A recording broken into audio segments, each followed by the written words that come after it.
Everybody, so stinking great to have you here. My name's Erik Hatch of Hatch Realty and Hatch Coaching, located, oh my gosh, Fargo, North Dakota. The most beautiful place on earth is Fargo, North Dakota. That's where I get to call home. I have the privilege of leading a couple of different companies. Our real estate company functions as a team. We are a teamerage. I owned a brokerage for a number of years called Hatch Realty. We still function under the Hatch Realty umbrella. Recently, we partnered with a company called Real, and so we are part of a national brokerage doing some great things with that. In addition to us joining up with Real, we have joined up in some markets, and that has been a heck of a lot of fun. This heck of a lot of fun has us in 5 different markets besides Fargo. We are in Bismarck, North Dakota. I even have one of my Bismarck team members watching right now. Hi, Amber. Good to see you. We are in Grand Forks, North Dakota. We are in Detroit Lakes, Minnesota, Fergus Falls, Minnesota. And in 5 little days, we open up in Minneapolis, Minnesota. Ooh. 2 states, lots of areas that we're covering, and about 450 miles between us all. So our team this year will sell just over 1,000 houses. Pretty wild, pretty awesome, breaking hopefully that 4-figure benchmark. We did 866 last year and in the mid 600s for like 5 years before that. So we have hit a rocket ship of awesomeness. In addition to that, we have our Hatch Coaching Company, and this Hatch Coaching Company has influenced and hopefully has redefined the way in which people treat people. You can even see it right there. Our goal, our purpose, our hope is that we reshape the real estate industry and make sure that we're treating people exceptionally well. Our team members, our family, and our clients, those all have to win, and that's the core fundamental. Here's where we're going today. We are diving in great depth to talk about how I lost $2 million. It's a painful journey, but there are some lessons that you can learn and some things that you can do so you don't make the same mistakes that I have made. $2 million is no joke. That is a lot of cheese. And I want to share with you how it all came to be, okay? So if you're watching live, please ask questions as we go. If you're watching the replay of it, if you have any questions, put it in the YouTube comments here and I'll get to every last one of those, that I promise you. So how do we not lose $2 million? Maybe the better question is, how do we make an extra $2 million? Let's go back to a magical time called 10 years ago. 10 years ago, I was massively in production while running my team. A lot of you are team leaders. Some of you are partners, or some of you are agents that are solo, whatever it may be. I was massively in production. And I was getting a plethora of business from my SOI. SOI sphere of influence, PC, past clients. So you may hear me say PC, SOI, that's past client sphere of influence, and trying to put it all into one little box. That is business that we earn instead of business that we purchase. And I was doing a lot of business. You can purchase business, but the goal is to then retain them. In fact, I was doing some continuing education the other day, and in that continuing ed, it said a stat of 80% of realtors don't actually like touch base with their clients after closing. It's embarrassing. And I thought, man, okay, I was doing a ton of sphere deals. I was doing a ton of deals with my team, but we didn't necessarily have a philosophy or a way to make sure that these pieces of business came back to me. So 2011, I was full-time in real estate my first year. I was in ministry before that, and I was a 5-year part-timer. So I was ramping up my energy and going. And in 2011, I sold 52 houses myself. I had a part-time admin helping out, and 52 houses, that's a lot of houses, right? Every single one of those was somebody that I met at an open house, a referral that I got, a past client that I had, or somebody from my sphere of influence. And I spent $0 on leads. It was pretty awesome. My profit margin was super healthy. 2012, I started a team, and I ended up the year with 11 people on my team. So myself and 10 others. We had sold 192 houses, but I was 113 of those. All of my deals came from my own procuring. I wasn't taking any company deals. I was spending my money on company deals to help everybody else be successful. And they weren't great at converting. I didn't set them up for a great win. They brought in a few SOI deals, but ultimately I was funding my business now with my sphere. 113 deals I did. Oh, that's a lot of houses. In 2013, I got kicked out of the brokerage I was at because we were such a mess. I had a total of 13 people on my team, so myself and 12 others. I was expanded to a market 70 miles north of us, and we were just, we were this big old fat mess of craziness. And I thought that it was my brokerage's fault. I thought that they were the silly ones that let me go, because man, I was the golden goose. I was producing so many deals and I was winning all these awards and getting all this recognition, but I was making such a mess and my ego was huge.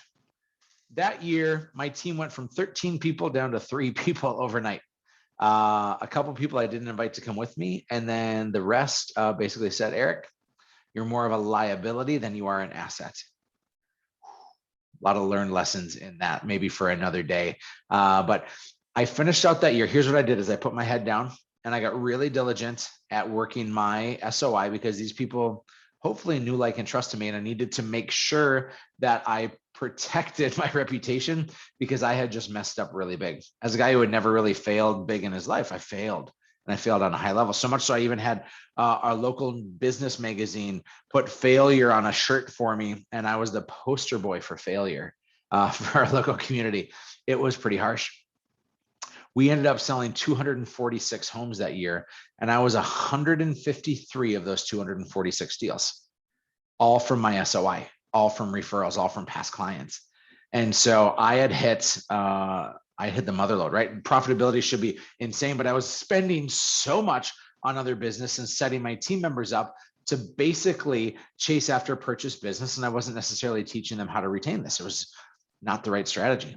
2014, I opened up Hatch Realty, as I shared with you. It was the move that I made after I went to a rebound girlfriend brokerage for 9 months. That move cost me a couple $100,000, both in badly negotiated commissions, and then they kept $130,000 in unpaid commissions because they were mad that I left. So a lot of lessons to be learned there, but for another day. Let's get to the crux of this. Here's 2014. 2014 comes up. We sell 411 homes as our team. We're 19 people strong by the end of the year. I'm 149 of those 411. But as I record this, it's October 26th, 2021. My daughter was born on October 28th, 2014. The thing that I had worked so hard for and the thing that I was wanting in life was to be a dad. And we, in fact, battled massive infertility and all this craziness and lots of miscarriages to finally, on the last embryo, get my daughter Finley. And I committed to saying what I was doing, that grinding of 150 deals a year plus leading my team, was a season I was in. And when the season changed, I wasn't going to go back to production. I got completely out of production. And that's this conversation today, is what does it mean to get out of production? And why did getting out of production cost me $2 million? So that's a long backstory to get you to this point. Why does getting out of production cost you $2 million? And it's because of one very, very simple fundamental piece. When I got out of production, I handed off my transactions to my team members. Makes sense, right? It's what we're taught in every brokerage of when you get out of production, when you hit this magical 7th level, or you hit this place where you're no longer working with clients, you simply refer them off to people on your team. Your team members get deals. That's a great win. And those people just keep coming back to you. But the thing is, when I handed off the transaction, I unintentionally handed off the relationship. That is a hard core fact that we all have to face and understand, is when you refer off a piece of business to somebody on your team or somebody in your world, you are inadvertently teaching your clients that you are no longer their go-to for real estate needs. I was in our leadership meeting at Hatch Realty yesterday, and we're having the conversation about how do we incentivize our admin? Our lead admin, her name is Monica. She's our office manager, awesome lady. Monica, 3 or 4 years ago, as a licensed agent, but she's an admin, not in production, she had referred off to Cole, one of her clients, and they bought, right? Big win, big opportunity. Monica gets 25% on that. We're giving her a referral, just like if Paul Graves here referred me a deal from his market, I would happily pay that 25% referral fee. We treat our internal referrals that same way. Monica refers to Cole. And as Monica refers that deal to Cole, there you have it. She gets 25%.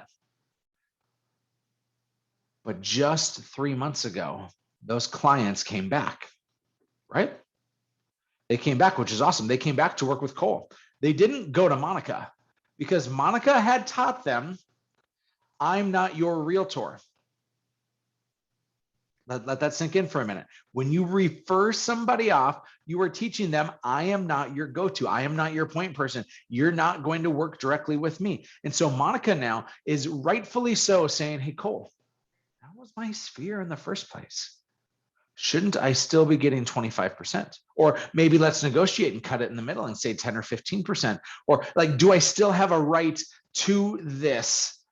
Do I still get a chance to make some cash on this? Because it was originally my relationship. And Cole, you took great care of them, but you wouldn't have ever had it if it wasn't for me. And Monica's 100% right in that. Now let's zoom out from the admin perspective and let's go to the Rainmaker perspective. I was doing 150 deals a year from my sphere. I was representing a builder and they were probably 40 of those. But I handed off that relationship and that didn't last very long. And so I had 110 actual sphere deals. 2014, 110 sphere deals, y'all. That is a crazy amount of cash, a crazy amount of wealth. Our average commission now is about $7,500. And so if you do that math, that is over $800,000 in cash. Let's fast forward to 2019 and 2020. I did 36 sphere deals each year that I referred off to people that I actually got commission on. I take commission. If I were to refer to Ann on my team and send her a buyer or a seller, I'm going to take 25% off the top because I'm going to pay Paul that 25%. So if I'm going to pay Paul that 25%, then I should make sure that I'm paying, or that Anna's paying me that 25%. Where we treat it the same way. Okay. So whenever there's the internal referrals, we make sure that everybody's getting paid. But I looked and I'm like, oh my gosh, I have handed off and I have taught my clients that I'm not their go-to realtor. I've taught them that they should go to all these agents on my team.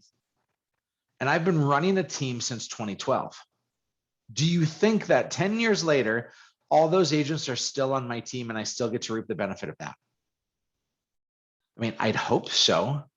Our average agent stays on our team right now. It's 5+ years. We've lost one producing agent in the last 2.5 years. So that's pretty unbelievable. And that doesn't happen very often in real estate teams. The average person stays on a real estate team 18 to 24 months. So if Bill is referring to Christine on his team and he refers off a deal, Bill has now taught his clients that he's not the go-to anymore. Christine gets that deal. Maybe she pays a referral on it to Bill, or maybe he just hands it down to her. But Christine leaves the team in 18 months. And do you think those clients are going to come back to Bill, or are those clients going to go back to Christine? Because I think they're going to go back to Christine, the person that actually represented them, the person that was the extension of Bill. And what Bill has not done in this, I can almost promise you, is that Bill has not stayed in constant communication with his clients. We've trusted that Christine is taking great care of those clients. We've entrusted that she is an extension of, but Bill has abandoned the relationship. If you're watching right now and that's you, please either raise your hand or say that's me. Type it into the chat box, because I can't be the only idiot. At least I don't think I'm the only idiot that's out there who has referred off these deals to team members, and I've irresponsibly set people up for failure. And whether you have a team or a solo agent, you are setting yourself up for massive disaster. But there is a better way, and it's one key hire that can help you with this. This key hire is not a new idea, at least for me. For some of you, it might be. But this key hire is what's referred to as a showing partner. In fact, I want to take the word showing off of it. I just want to refer to it as a partner. There are some states that limit your language. They will say you can't call this person a partner because they don't have ownership in the business. But the mindset is that this person is the nurse to your doctor. They are the hygienist to your dentist. They are the support system to you being the one doing the precision work. But we are going to get and show you how you can maintain and retain this, because as I do my math and I figure how many sphere deals I've lost that have now gone to other agents and that aren't working with me anymore, the cost is over $2 million in the last 7 years. That's not a gross number. That is a net number. That is actual cash in my pocket that I've lost because I did this wrong. And you don't have to make that mistake. So this showing partner model is a really important one. I will declare this, that I think the real estate industry is broken. In the way in which we grow our teams, or we want to add leverage, we're told immediately from every real estate book I've ever read, what they'll tell you is you hire an agent to work directly with buyers. Sometimes it'll say hire somebody who's like a part-time assistant, or you pay them like you pay them an hourly, or you just pay them a portion of the commission. But I want to show you why there's so many holes in that argument. I think that you think, and the best way to do this is to think like a business person. And to think like a business person means that you have to start budgeting. You need to start planning for payroll and for other things. I, in fact, think your first 2 hires, hire number 1 is an admin that handles your transaction coordinating, your listing coordinating. They may be running your clothing to the dry cleaners. They're your runner for a lot of real estate things. They are taking all of these things off your plate. They help you to breathe. The second administrative hire is like a marketing person. They help you to grow. And so they're both, one is taking things off your plate and the other is helping you to do the things that have been on your honey-do list for forever. But this third key hire, when it comes to mastering this, and this is the piece that will grow into a $2 million extra in your pocket, is a showing partner. This person, they're doing the showings for you. They're nurturing the relationship with you. They are going to every inspection. They're doing runner responsibilities. They're setting people up on drip campaigns. They're checking with your clients regularly, and they are a salaried team member. See, if you're going to get into real estate and a full-time commission job, you're one of 5 people. Number 1, you got a sugar daddy or a sugar mama. You got a lot of cash because somebody in your world is, well, funding it. Second is you have a trust fund, right? Good on you. Neither one of these breed a hunger, and I love hungry people. The third is you have a part-time job. Makes sense, right? You got to pay for real estate. And if you have a part-time job, you're going to get part-time results. The fourth is you have terrible financial habits. And so you're going to go into massive debt getting into real estate, because the average person doesn't get their first commission check until probably 6 months in. The average buyer looks for 10 weeks and it sits in escrow for 4 to 6 weeks. So if you can wait 4 months to get paid, if you get a buyer on day 1, you're going to be just fine. The fifth and final is somebody who actually has a savings account and can go 4 to 6 months without making any cash, and they won't have to freak out about it. See how people get into real estate? This is a broken model and we have to do better. So if you hire somebody on a salary, $30,000 or $40,000 a year, depending on your location, your price point, this person now is a W-2 employee, and they have 3 primary responsibilities in this order. Please write this down. Responsibility number 1 is to leverage the agent. It's simple. They are there to help you with all of those aforementioned things. Their second responsibility is to train and to role play. See, their job is to get their MBA in real estate and to become an expert in all of this. Their third and final job is to lead generate. Now, they're helping your business and they're developing their future business before they work on their business. But we require, and this is the good transition here, we require our partners to earn the right to graduate, to sit at the same table. That is such an imperative thing. Please write this down. Everything is earned and nothing is given. Because here's what happens if you hire an agent into your world. And I've done this plenty of times, and it's still something that we do, but you have to understand this. If you hire an agent in your world and there are 5 quality leads, whether it be from your Sphere or from Zillow or from pay-per-click or from Ylopo, whatever it may be, if you have 5 quality leads, I myself as a seasoned realtor, I know I can close all 5 of these. I know I can. And so let's say each one's worth 10 grand. That's a $50,000 oomph, right? In our head, we're like, well, I could hire a buyer agent. I could pay him 40 or 50% or 35% or whatever your cuts may be. I'm just going to use 50% for easy math here. I'm going to bring on a buyer agent and it doesn't cost me any money out of my pocket. They're going to close all 5 of these just like I closed all 5 of these. But let's be serious. They're not going to close all 5, and they're actually not going to close 4 out of 5. They're not going to close 3 out of 5. They're going to close 2 out of 5. And so what was $50,000 for you is now $20,000 before you split with that agent. That agent takes 50%, so they get 10 and you get 10. That agent didn't get a paycheck for 4 to 6 months, and so their likelihood of being a flight risk is that much greater. You just made $10,000 when you could have done it differently. Watch this. Let's say you pay $3,000 a month for somebody, and to convert these takes 2 months. That means at a $3,000 expense to you times 2 months, that's $6,000.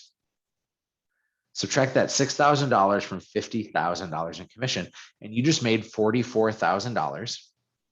And what you did is you protected your nights and your weekends. I mean, isn't that why we want to get out of production in the first place? Is we want more time with family. We want to not be on call at all times and being pushed away. There's still going to be interruptions and some other things. And that's this move in, that's this slide in to have all of a sudden a big amount of money, and you're getting your nights and your weekends back. And at the same time, the client is getting better service because you and your partner are extensions of the brand. You get better experience, right? Because you're saving your time and maximizing your money. And the agent is getting a better experience. 86% of realtors fail in their first 2 years. And I've been doing this showing partner for 7+ years. I've been doing this model. And the people I've hired, I've never had anybody not make it as a realtor, ever. I'm batting 1,000, gang. Over 40 people hired in the course of the last 7 years as showing partners, and every single one of them has gone on to be a successful, close to 6-figure or like mid 6-figure, like I'm talking $300,000, $400,000, $500,000 a year agent that they're making. This showing partner model is the best thing for all three, for you, for the client, and for the showing partner. Now, this is an important note, and this is where we're really going to get into the meat of this, is that there are 3 types of showing partners.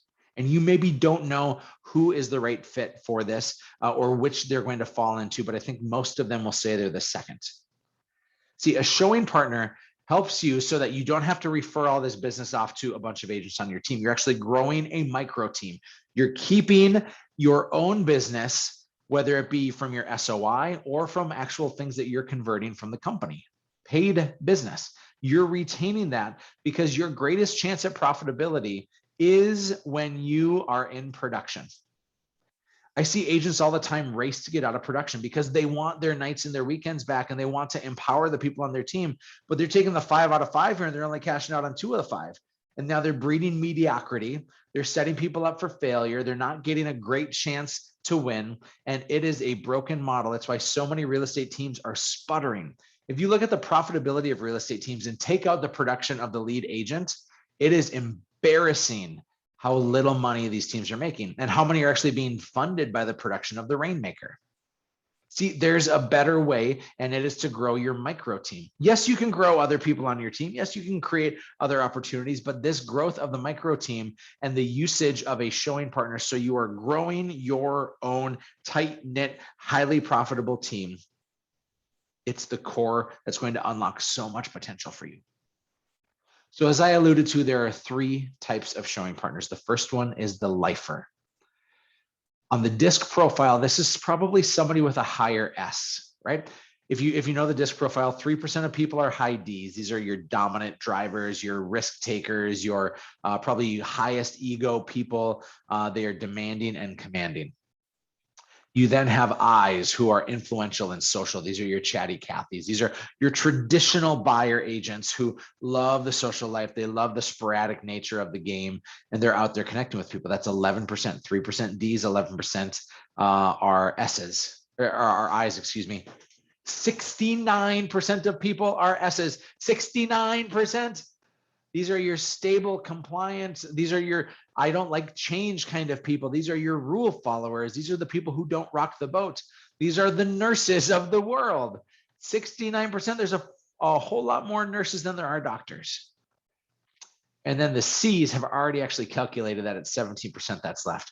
Your C's are your calculated and analytical people. These are like your accountants, the people who know all the numbers and figure out all those dirty details. See, a lifer showing partner is going to show up and say, I want to work with clients. I love working with people. They don't mind working nights and weekends, but they don't want to deal with the emotionally heavy stuff of the transaction. Maybe they'll deal with the emotions of the client, but they wear it, right? Our job is to be a mirror, to reflect back on people what it is, but an S oftentimes wears it as a sponge. They soak it up. So that's a little bit difficult for them. They have a hard time with confrontation. They have a hard time with negotiation. That's actually more people than you'd think. A lot of times we're thrusting in high S's into this buyer agent role, and we're wondering why they're drowning. A guy on my team named Connor Johnson. He started as a showing partner and was a good showing partner.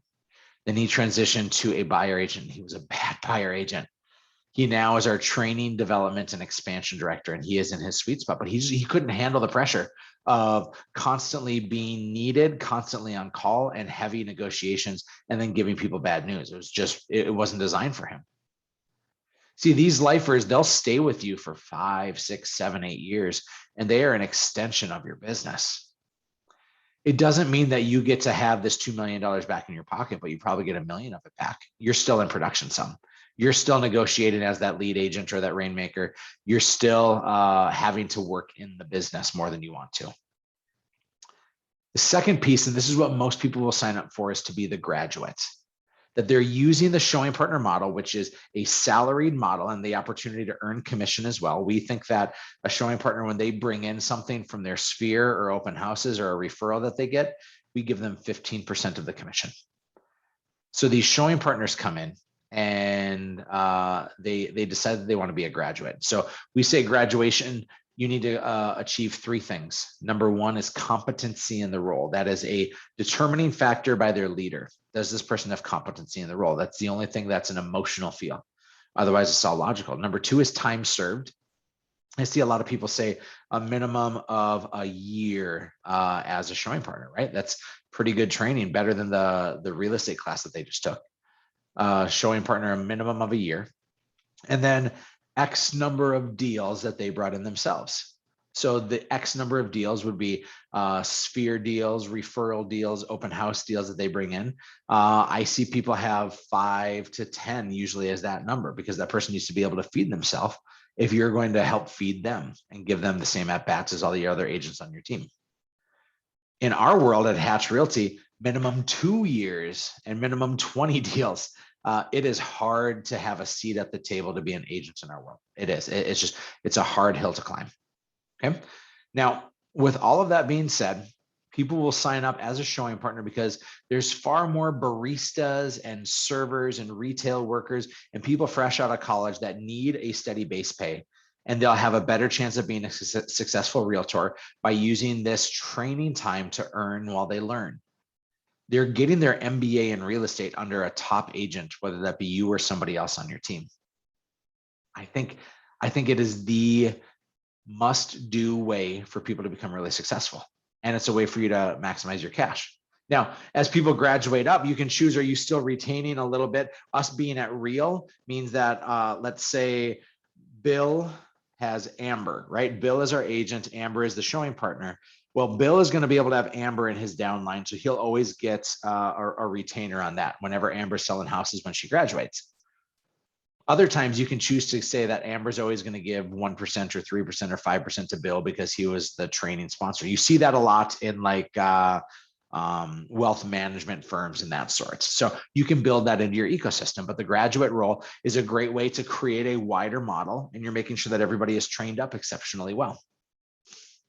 But the piece that I'm really trying to get to here is this third type of showing partner, and that is the empire builder. Please write that down because it's so good. The empire builder is the hire that I should have made. It took me 30 minutes to get here, but we got here. This is the hire I should have made. It's not just a showing partner, but a showing partner with the intent to be an empire builder, to grow something massive for my micro team, not for my mega team. See, I referred off 100+ sphere deals a year to my team. And I handed off the relationship and they're not coming back to me. I watch the hot sheet all the time and I see, oh, Brandon just listed my clients. Emily just listed my friends. It's like, whoa, I didn't stay in touch with them. I told them that that was the agent that they should work with. And now that agent's not on my team anymore. And now I've lost over $2 million by not doing this. An empire builder is a graduate, but they don't graduate off the team. They graduate up the team. You move them to a place of full responsibility. They are now, and you maybe get them a showing partner, but they are now in charge of negotiating. They're now in charge of navigating. You trust them completely with your clients. They are doing everything in the transaction, and you are letting go of everything in the transaction except for one key piece: the relationship. Your job every week is to schedule touches with your clients that are looking, active, pending, and recently closed. For 2 or 3 hours, maybe it's 30 minutes a day, you're calling all of your clients. You're getting on the horn and you're calling Jeremy and you're calling Jose and you're calling Phil and you're calling Tom and you're saying, all right, guys, how you doing? Just checking in. I know it's stressful to sell your house right now. I know right now it's a tough market to find what you're looking for. I'm just seeing how you're doing. By the way, how's your wife? How's your kids? What movies have you seen lately? When are you traveling? What's your plan on the in-between? How can I help? And you're not there to solve the problem, but you are there to listen and to connect. See, you can hand off the transaction to your empire builder, who is your graduate of the showing partner model. You hand off the transaction. They're, of course, building the relationship, but you maintain the relationship too, and you actually schedule it out. It's the only thing that you have to do. And here's the model. It's crazy. We'll take these 5 out of 5 deals. You're going to continue to pay your empire builder the same way you paid them as a showing partner. And that is $2,500 to $4,000 a month. They're going to be getting that pay. And then you pay them, let's say 15 to 20% per transaction that they touch. So you're retaining 80 to 85% of all the commission. That's a lot of cash. And what you're giving is you're giving this agent on your team a really great life. See, people will want to stay as an empire builder because they get proximity to you. You're going to want to stay as an empire builder because they have a consistently predictable, in my world, 6-figure income with 0 hunting required. There's far more gatherers than there are hunters. If you told somebody, if I were to call you up and I were to say, all right, you're new to real estate, which path do you want? A path of massive ups and downs, huge unpredictability, and you can make anywhere between $80,000 and $200,000 a year. It's a swing. You don't know what it's going to be, and you got to grind every day for lead generating. You're going to have to chase after it. You're going to constantly have to be converting leads, chasing after your sphere, and doing all this. But you can make up to $200,000 or $250,000. It's a lot of cash. If you don't show up every day on that, or if you have some tough times, you're standing alone, you're not going to be able to get that business covered for you. And maybe you're going to make 70 or 80 in a tough year. Or you can come into a position and you can have consistency. You don't have to hunt down things every day. In fact, I'm going to tee you up for people. Your job is to be really great with people that I put on your plate. You can make more if you want to go and bring in. And by the way, if they bring in a sphere deal or a referral deal that they've earned, not from your database, you pay them like 35 or 40%. But do you want to come in and make a consistent 125 to 150 and you get proximity with me every day? We are partners in this. Or do you want to chase after the opportunity to maybe make 200? And us high Ds may be like, oh, I'm going for 200 every day. But 69% of people are high S's, y'all. And as we've offered this, as I've started to coach people, as I've seen it grow in my team, all of a sudden I realized that so many people are like, I want that life. Are you kidding me? I don't have to hunt. I don't have to gather, and I can make 6 figures on this. You as the team owner, you as that lead rainmaker, you'll make a crazy ton amount of money. And you're only going to have to spend 2 or 3 hours a week touching relationships with people you already know, like, and trust. Everything else is handled by your empire builder, and maybe they have a showing partner.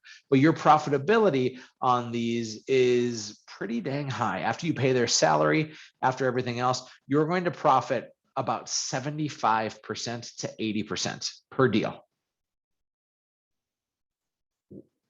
If I refer that deal off to Jeremy, I get 25% one time. And then Jeremy's maybe not on my team, or maybe it does come back and I'm going to get 25% on that. And I'm giving Jeremy a big life, but we do not need to have baby birds on our team. So many people are building teams where they just have baby birds where they're waiting to be fed by the team and they're not actually learning how to feed themselves. And that will always restrict the growth of your organization. You are constantly tied to overspending on deals to keep these people fed. And then when they develop a small amount of competency, they say, I don't need you anymore because I don't need to be fed. I can go take care of myself. And there is a better way, and I'm convinced that this empire builder is the way in which you will maximize your dollars. You won't lose $2 million like I have. I'm on the hunt right now. I have a job ad placed looking to bring on a showing partner that will grow into an empire builder for me. Because I'm done losing that money. I'm done giving my relationships away. I need to retain that. And I need to grow this micro team as such a powerful brute force that I can't help but make a crap ton of money while giving a better experience to my agent, while giving a better experience to my clients. And it's best for me too. It is a triple threat, and it is the only win-win-win that's out there right now. So that's the piece. That's where I'm going with this. Gang, what questions do you have? How can I help? I am going to provide you with a couple of links in a follow-up email. We're doing a showing partner boot camp right now. You can sign up, even though we're already a weekend. You can sign up. It's $499, and we're doing a 4-week dive into this. We'll just send you the first recording, and then you can watch live for the others if you can make it.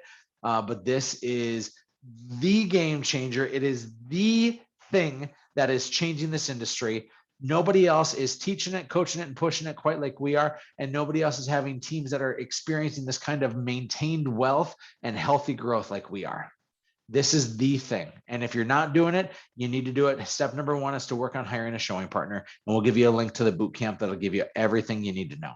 So if there aren't any other questions, I want to encourage you to go to hatchcoaching.com, take a look at our marketplace, take a look at some things that we have coming up. We are always staying on top of whatever value we can bring, and your greatest chance to grow is by checking that out. So hatchcoaching.com.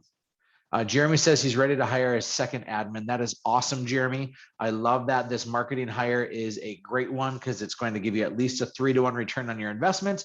It'll help you to do some really big things. I don't have a webinar about that, Jeremy, but man, shoot me a couple of emails or whatever. I'll happily help out however I can. So, gang, go get yourself a showing partner, turn them into an empire builder, and retain millions of dollars. With that, God bless you. Have a beautiful day.